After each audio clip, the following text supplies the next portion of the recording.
This is me nagpray para kauno na ang atong gibuhat nga interesting nga panihapon. Pero giunsa man jud ay nato ni siya pagbuhat.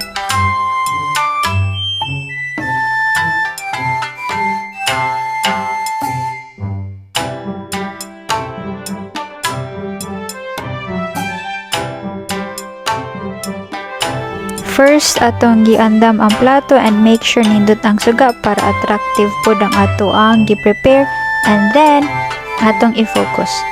First, atong ibutang ang semi-hot nga somen. I-preheat nato na sa atong microwave.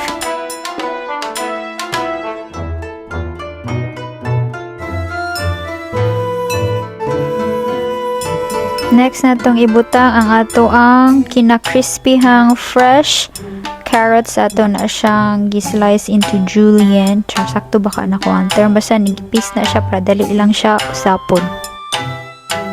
Next, ang gulay nga murag prutas. Nga no kaha. Anyway, kaning cucumber. Para sa to ang protein, nabutang lang ta og 100 grams na chicken meatballs.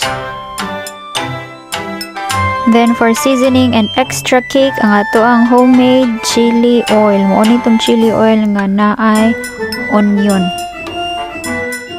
Then syempre ato nang i-flex, zoom in, zoom out.